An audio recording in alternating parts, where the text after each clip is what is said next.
Hello friends, मैं हूं ए सिंह और आप देख रहे हैं ए सिंह साइंस जीएस। आपको पता है बच्चे लोग कि हम लोग भिन्न भिन्न एग्ज़ाम के लिए ये साइंस के जीएस का क्लास हम लोग कराते हैं। तो बच्चे लोग साइंस के जीएस में फिजिक्स, केमिस्ट्री, बायोलॉजी का हम लोग पीवाईक्यू करा रहे हैं और इसका कोर्स भी बता रहे हैं बच्चे को। तो आप सब लोग ध्यान दें कि इसका सिस्टमेटिक स्टडी आप करें और कोई कन्फ्यूजन हो वो कमेंट में आप पूछें। इसमें हम लोग भिन्न भिन्न प्रतियोगिता परीक्षा जैसे एसएससी है, 10th level, inter level, graduation level और बीपीएससी, यूपीएससी, तो बच्चे लोग इसमें हम लोग पहले पीवाईक्यू कर रहे हैं एसएससी का।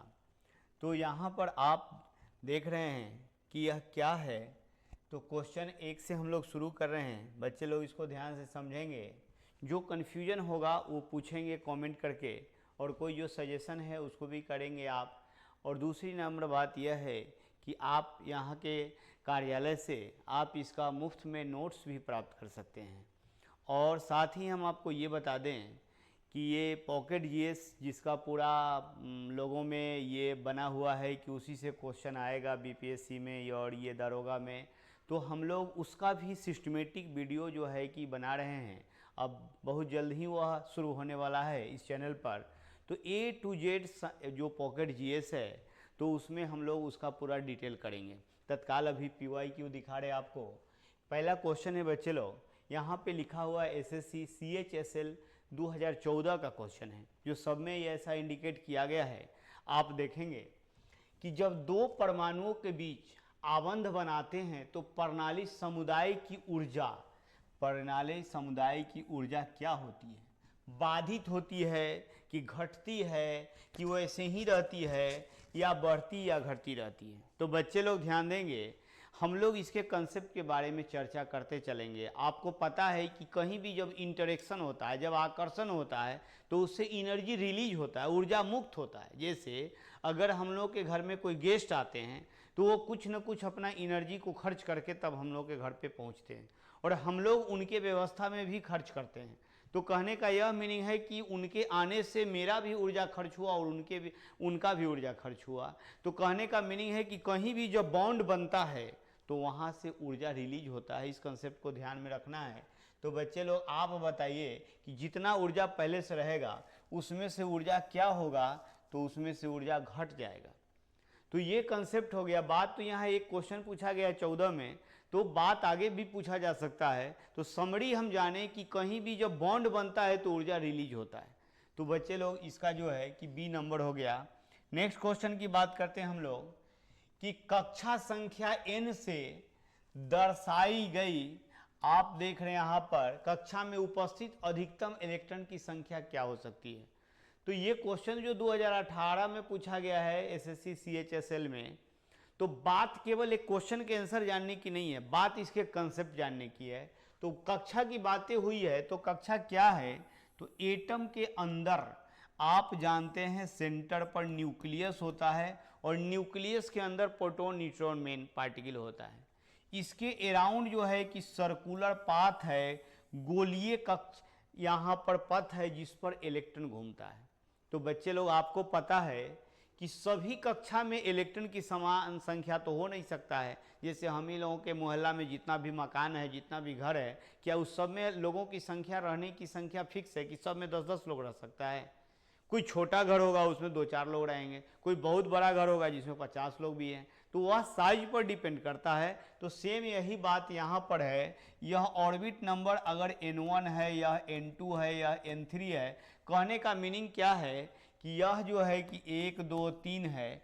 तो इसी तरह से सेल की संख्या कितनी होती है? दूसरा क्वेश्चन ये भी हो सकता है कि किसी एटम में कक्षा की संख्या कितना हो सकता है?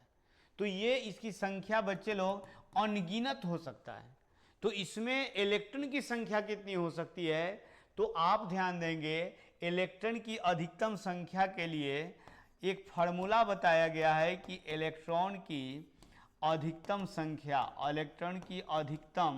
संख्या के लिए फार्मूला बताया गया है 2 × n का स्क्वायर। n क्या है? कक्षा की संख्या। पहला कक्षा है, कक्षा 1 अगर बातें हैं तो 2 × 1 का स्क्वायर, तो 1 का स्क्वायर 1, और 2 इंटू 1 मतलब इसमें 2 हो जाएगा। कक्षा 2 की बात करें बच्चे लोग तो यहाँ पर 2 इंटू 2 का स्क्वायर, तो आप देख रहे हैं यहाँ पे कितना हो जाएगा, 8 हो जाएगा। इसी तरह से बढ़ते जाएगा। तो यहाँ पर फॉर्मूला क्या है, 2n स्क्वायर। तो दूसरा नंबर का यह बी नंबर जो आंसर है तो यही हो जाएगा बच्चे लोग कि यह फॉर्मूला याद रखेंगे कि किसी भी कक्षा में इलेक्ट्रॉन की अधिकतम संख्याएं कितनी होती है। तो आप देख रहे हैं यहाँ पर कि 2 नंबर है। तो आगे बात करें हम लोग 2 इंटू 1 का स्क्वायर, आगे बात करें बच्चे लोग तो आप देख रहे हैं क्या चीज़, ईयर्स जो है यहाँ पर 2018 में ये क्वेश्चन पूछा गया है।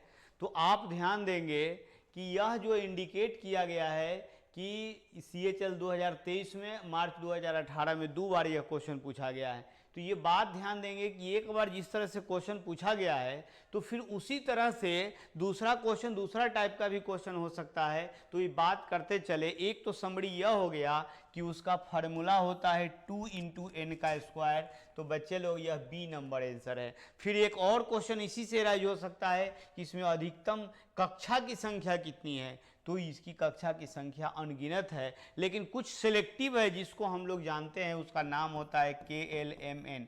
बच्चे लोग जो बात हम एक्स्ट्रा चर्चा कर रहे हैं उससे भी संबंधित क्वेश्चन हो सकता है, इसलिए प्लीज ध्यान देने की जरूरत है। नेक्स्ट क्वेश्चन की बात कर रहे हैं बच्चे लोग, परमाणु त्रिज्या को सामान्यतः किस इकाई में मापा जाता है। आप देख रहे हैं SSC CHSL 2013 में भी पूछा गया है और 2018 में भी पूछा गया है। तो कहने का मतलब क्या है कि परमाणु के त्रिज्या को, तो परमाणु तो गोलीय होता है और वहाँ से नाभिक से यहाँ की दूरी को आप रेडियस बोलते हैं, त्रिज्या बोलते हैं। तो इसको कौन यूनिट में मापेंगे। तो बच्चे लोग ध्यान देंगे कि हम लोगों को सभी चीज़ को मेजरमेंट करने के लिए अलग अलग यूनिट की आवश्यकता होती है। जैसे कपड़ा नापते हैं तो मीटर में मापते हैं, दूरी मापते हैं तो किलोमीटर में मापते हैं। ऐसा नहीं कि कपड़ा हम किलोमीटर में खरीदते हैं, दूरी हम मीटर में बोलते हैं। मतलब यूनिट तो उसका हो सकता है लेकिन सबके लिए प्रॉपर यूनिट बताया गया है। तो उसी तरह से यहाँ पर जो है कि मिलीमीटर, सेंटीमीटर, माइक्रोमीटर, नैनोमीटर नहीं, हम लोग मेन यूज करते हैं किसका, एंगस्ट्रम का। किसका यूज करते हैं बच्चे लोग, एंगस्ट्रम का। तो बच्चे लोग ध्यान देंगे, तीसरा नंबर का यह सी नंबर क्वेश्चन हो गया। क्वेश्चन नंबर 3 का आंसर नंबर सी, मतलब एटम के रेडियस को हम लोग एंगस्ट्रम से सूचित करते हैं या नापते हैं। अब नेक्स्ट क्वेश्चन की बात करें हम लोग, डैश सभी परमाणुओं में पाए जाने वाली स्थिर नकारात्मक चार्ज वाले कण है। बच्चे लोग कि डैश इलेक्ट्रॉन, प्रोटॉन, न्यूट्रॉन और फोटॉन्स। चौथा नंबर का आप देख रहे हैं क्या चीज, आपको पता है कि एटम आर स्फेरिकल। एटम कैसा होता है, गोलीय होता है। तो बच्चे लोग ध्यान देंगे, प्रोटॉन और न्यूट्रॉन है, यहाँ पे इलेक्ट्रॉन मूव कर रहा है। तो पहले से ही बात क्लियर है कि इलेक्ट्रॉन जो है निगेटिव चार्ज वाला होता है, ऋणात्मक आवेश वाला होता है। प्रोटॉन पर पॉजिटिव चार्ज होता है और न्यूट्रॉन जो है कि उदासीन होता है, डेट मीन्स उस पर कोई चार्ज नहीं होता है। तो बच्चे लोग यहाँ पर डैश में कौन हो जाएगा, इलेक्ट्रॉन। मतलब किसी भी परमाणु में इलेक्ट्रॉन होगा तो उस पर निगेटिव चार्ज ही होगा। तो यहाँ पर आप देख रहे हैं 2008 में, 7 में, 19 में ऐसा क्वेश्चन पूछा गया SSC में। तो जिस तरह से अभी हम SSC के PYQ की बात कर रहे हैं, प्रीवियस ईयर क्वेश्चन, मतलब पिछले बार जो पूछा गया है उस क्वेश्चन का, तो उसी तरह से रेलवे का भी होगा, दरोगा का भी होगा, BPSC का भी होगा, UPSC का भी होगा, NDA का भी होगा। तो सबका जितना भी कॉम्पिटिटिव एग्जाम होता है उसमें से जितना भी क्वेश्चन पूछा गया है, तो उसमें हम लोग साइंस GS की बात कर रहे हैं बच्चे लोग, केमिस्ट्री, फिजिक्स और बायो। तो प्लीज़ आप इसको अच्छा से रिवाइज करेंगे, जो कन्फ्यूजन होगा आप कमेंट करेंगे। फिर क्वेश्चन में है कि एक प्रोटॉन डैश तद्रूप होता है। 5वां नंबर में आप देख रहे हैं क्या चीज, यह MTS 2021 में, 9 में, 17 में 3 बार यह क्वेश्चन पूछा गया है। तो बच्चे लोग PYQ का प्रैक्टिस करने से कितना बड़ा फायदा है कि एक ही क्वेश्चन बार बार रिपीट किया है, तो हो सकता है फिर आगे भी रिपीट करे। तो हम लोग इसको जानेंगे तो अच्छा होगा। ये रटने की बात है, इसको रट के याद रखना है कि एक प्रोटॉन जो होता है यह एक बीटा कण के बराबर होता है। तो बच्चे लोग ध्यान देंगे। नेक्स्ट क्वेश्चन की बात करें, ये 5 नंबर है। अब हम लोग 6 नंबर की बात करें, किसी तत्व के रासायनिक गुण निम्न में से कौन तय करता है। आप देख रहे हैं कि प्रोटॉन की संख्या, इलेक्ट्रॉन, न्यूट्रॉन और उपयुक्त सभी। तो आप ध्यान देंगे बच्चे लोग, जैसे आपने पढ़ाई किया है कि जो एटम इलेक्ट्रॉन का लॉस करता है डेट मीन्स वह धातु है, जो इलेक्ट्रॉन का गेन करता है वह क्या चीज है, अधातु है। मतलब प्रॉपर्टीज कौन डिसाइड करता है, उसका गुण का निर्णय कौन करता है, तो बच्चे लोग उसके गुण का निर्णय ये इलेक्ट्रॉन करता है। क्या करता है बच्चे लोग, इलेक्ट्रॉन। आप देख रहे हैं यहाँ पर कि यह बी नंबर, छठा क्वेश्चन का आंसर क्या है, बी पर। मतलब इलेक्ट्रॉन लॉस करेगा या इलेक्ट्रॉन गेन करेगा, उसमें नंबर ऑफ इलेक्ट्रॉन कितना है उस पर उसका प्रॉपर्टी डिपेंड करता है। ये एसएससी सीजीएल आप देख रहे 2012 में क्वेश्चन पूछा गया बच्चे लोग। कितना आसान क्वेश्चन है कि बात जब हमको याद रहेगा तो यह जो है आसानी से जो PYQ करा रहे उस पर बेस्ड हम लोग क्लास भी लेंगे कि वहाँ पर एक ऐसा वीडियो होगा जिसमें इसका डिटेल चर्चा किया जाएगा कि क्या है ये electron, proton, neutron, atom. Next question की बात करें बच्चे लोग, एक रेडियोधर्मी वस्तु की अर्ध आयु 6 मास है, मतलब 6 महीना है। तो वस्तु का 3/4 हिस्सा में आप देख रहे हैं कितना दिन होगा।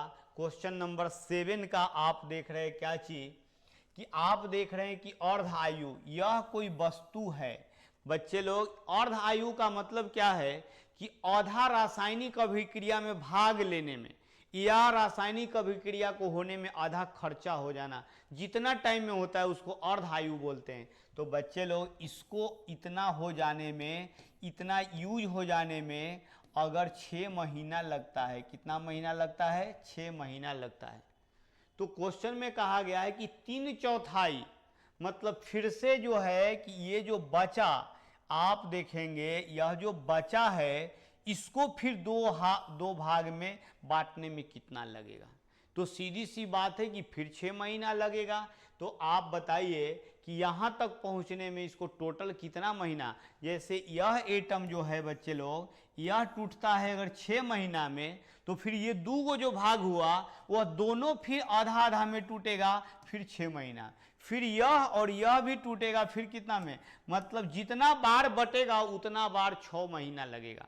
तो यह कोई जरूरी नहीं कि अर्ध आयु 6 महीना, 6 सेकंड भी हो सकता है कि उतना देर में आधा हो जाएगा। तो सब चीज का अर्ध आयु फिक्स होता है। तो अर्ध आयु जो फिक्स होता है तो इसमें क्या है कि 6 महीना में आधा हो गया, फिर से वो आधा हुआ 6 महीना में, मतलब 3/4 कितना दिन में होगा, तो 12 महीना में होगा।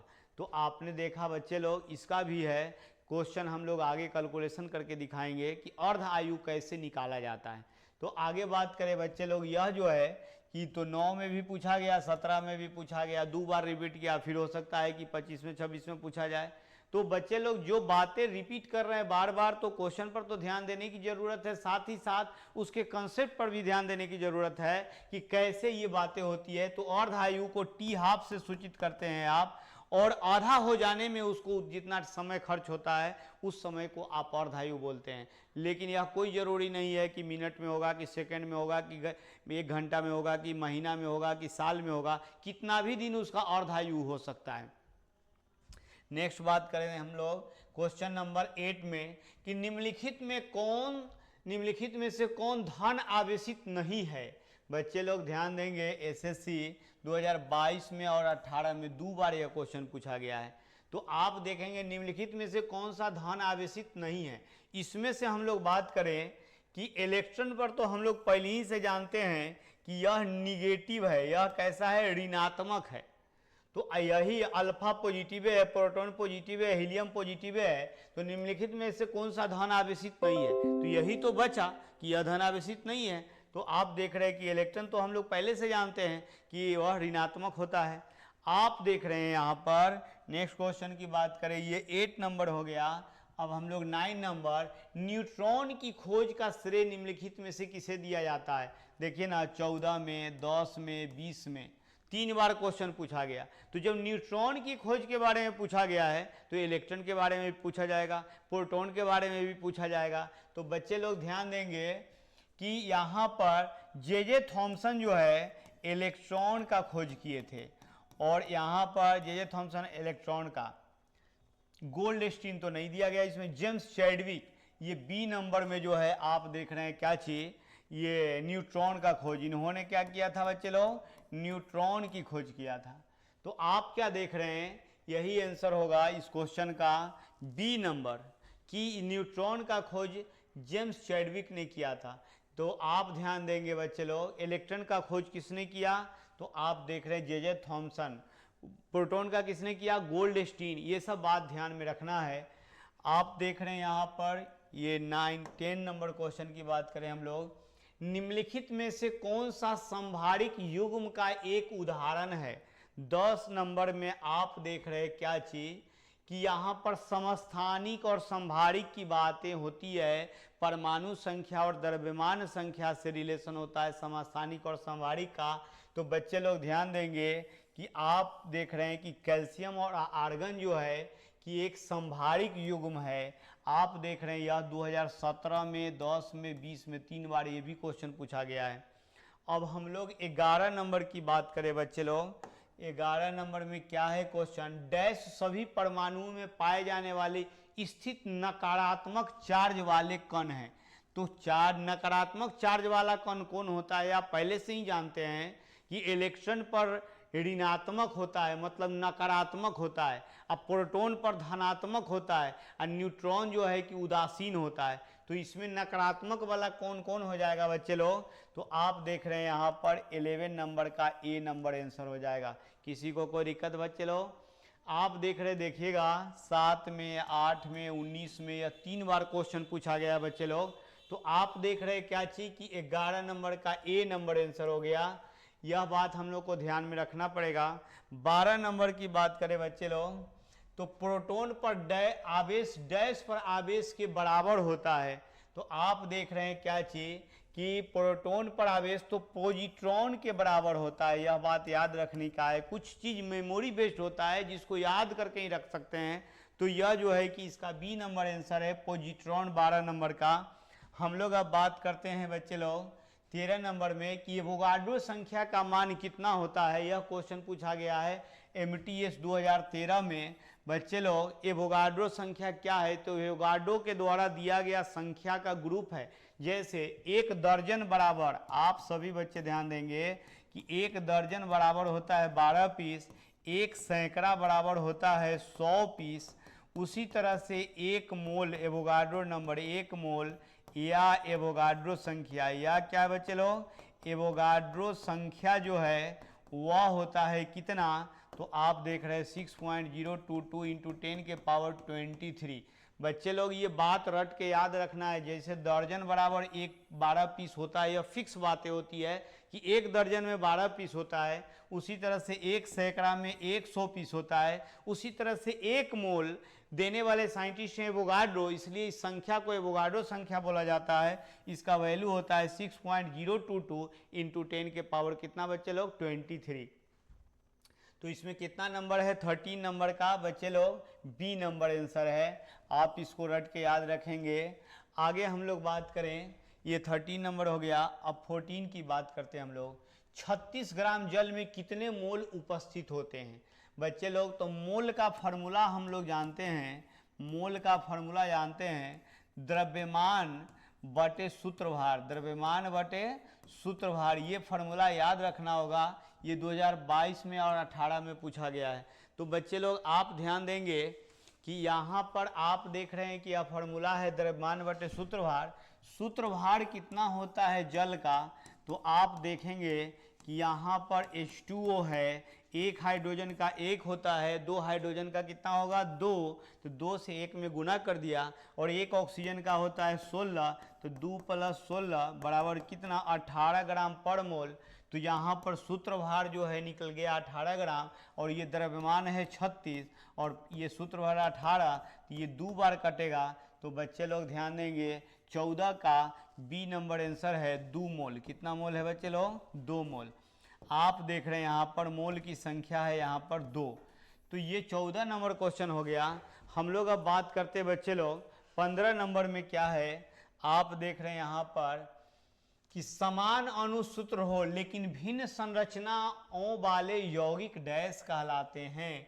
तो बच्चे लोग 15 नंबर का यहाँ पर हम लोग देख रहे हैं कि सामान्य सूत्र सेम हो, जैसे आप सभी बच्चे ध्यान दीजिएगा, C2H5 आप देख रहे हैं यहाँ पे OH, C2H5OH, तो दूगो कार्बन हो गया। आप देख रहे हैं 6 हाइड्रोजन हो गया। आप ध्यान दीजिए कार्बन जो है कि 2, हाइड्रोजन जो है 6 और ऑक्सीजन जो है 1। अब इसका अणु सूत्र समान है और संरचना सूत्र जो है इसका अलग अगर होता है तो यह क्या कहलाएगा। तो आप पहले से जानते हैं कि अणु सूत्र समान हो लेकिन संरचना सूत्र अलग हो तो वह एक दूसरे का समावयवी कहलाता है। बच्चे लोग 15 नंबर का डी कैसे होगा, तो यह C2 है, 2 कार्बन है तो आपने 2 कार्बन लिख दिया, बीच में एगो ऑक्सीजन है तो एगो ऑक्सीजन लिख दिया, 3 हाइड्रोजन इधर हो गया और 3 हाइड्रोजन जो है कि यहाँ पर हो जाएगा। तो बच्चे लोग CH3 यहाँ पर O और यहाँ पर CH3। आप देख रहे हैं एगो तो ये स्ट्रक्चर हो गया। दूसरा स्ट्रक्चर इसका बनाने की बात करें तो C के साथ जो है आप देख रहे हैं यहाँ पर ऐसे हो सकता है, ये हो सकता है O और H, यह जो है कि इथेनॉल हो गया, अल्कोहल हो गया।